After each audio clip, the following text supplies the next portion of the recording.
Platform, platform, platform. Hey. She's also brought along some very talented young ladies with her. Stand by. It's reached its peak as a premier sport and top ticket attraction at the Olympics. As the Summer Games open in Rio, we are joined by someone who knows firsthand what it means to compete at that level. Jordyn Wieber, a 2012 Olympic team gold medalist, and she is here with some of her friends from the Broadway Gymnastics School. Good morning, Jordyn. Good morning, girls. Okay, you're busy. They're doing handstands and stuff. It's really amazing to know that you have a gold medal. 4 years ago, you were saying, gosh, time flies, and it's amazing that here we are 4 years later. Is it difficult to see the games going on in Rio and you not being there?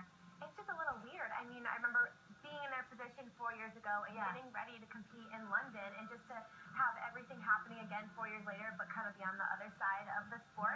It's very different. So what do you think of our team headed to Rio now, our gymnastics team? I'm really excited to watch. We have a really strong team with a lot of depth, and we have my two former teammates, Allie Raisman and Gabby Douglas, back again. So I'm really proud of them for making that comeback, as well as Simone Biles, who's kind of the up-and-coming star, and I can't wait to see what they're going to accomplish. And we know that not everyone can go to the Olympics, but they still may want a front row look at the sport. So there's something that's happening called the Kellogg's Tour of Gymnastics Champions. What's that all about?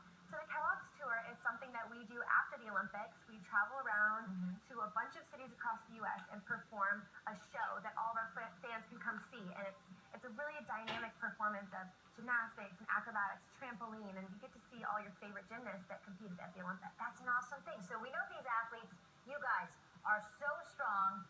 A lot of these gals tiny at the moment, you know, and even some gymnasts, you know, diminutive, a lot of you, but really such powerhouses.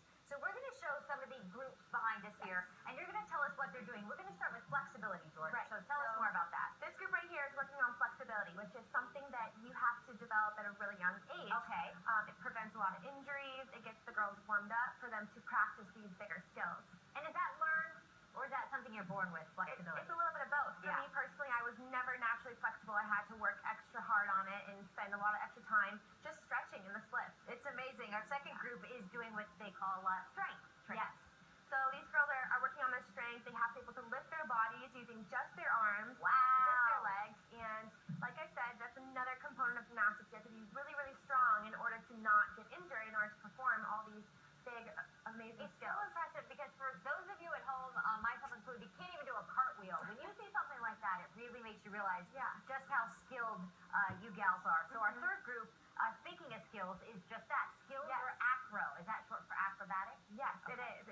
These girls are doing some basic walking on their hands, which it takes a lot of that flexibility, a lot of that strength that I was just talking about.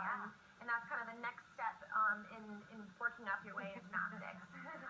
Okay, so once we showed you how that all goes, there's now the training that plays into the required apparatus part of the competition, and that would be the beam, things like that, right? Yes, so you can see she's doing a handstand on the beam.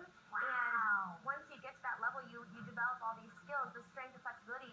You can challenge yourself and learn these skills. And normally the beam is 4 feet high, 4 inches wide, so it's definitely challenging. Yeah, I'm sure that first time is quite nerve-wracking, isn't it? It is. And gymnasts have to be fearless, that's for sure. Yeah, it's so true.